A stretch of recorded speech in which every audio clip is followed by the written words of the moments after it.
मौसुमीर लुचगाली सहित लगी रही गुलुगुली एवं मिलबनी निस्तार। विशेषकर उपकूल ओडिशा रे गुलुगुली कलबल करें।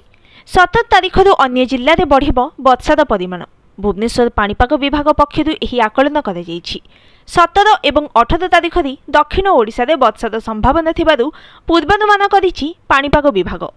ओडिशा रे पहुंची दक्षिण पश्चिम मौसुमी वायु वर्तमान कोरापुट जिले में सक्रिय रही। यह 3 ରୁ 4 दिन पर अग्रसर होबार संभावना थिबारु राज्य में 17 तारिख वर्षा हेब। उपकूल में प्राक मौसुमी वर्षा हेउथिले भी गुलुगुली किंतु रहिबो बोली कहिछि पाणीपाग विभाग। आसंता 17 ରୁ राज्य में बढ़िबो वर्षार परिमाण। दक्षिण ओडिशा रे प्रबल वर्षा नहीं सूचना रही। आसंता 18 तारिख में मध्य प्रबल वर्षा हेब। मौसुमी वर्तमान कोरापुट रे सक्रिय रहितिबा बेले आगामी 3 ରୁ 4 दिन भितर आगको अग्रसर हेब। आज उपकूल में प्राक मौसुमी वर्षा रही किंतु उपकूल में गुलुगुली लगी रहिबो।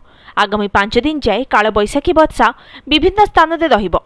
एहा सहित 24 घंटा आभ्यंतरीण ओडिशा सहित उत्तर ओडिशार किछि स्थान रे हिटवेव रहिबो बोली सूचना दैछन्ति भुवनेश्वर पाणीपाग केन्द्र निर्देशक मनोरमा महांती। अन्यपटे रजरे लोकंकु कलबल करुछि गरम और गुलुगुली। 15 और 16 तारिख में रजरे उपकूल और आभ्यंतरीण ओडिशा रे प्रबल गुलुगुली होई पारे। भुवनेश्वर पाणीपाग केन्द्र निर्देशिका मनोरमा महांती एही सूचना दैछन्ति। दक्षिण पश्चिम मौसुमी वायु मालकानगिरी कोरापुट रे प्रवेश करिथिले मध्य मौसुमी अग्रसर हेउनी। अन्य अंचल को 2 ରୁ 3 दिन रे अग्रसर होई पारे बोली पाणीपाग केन्द्र पूर्वानुमान करिछि।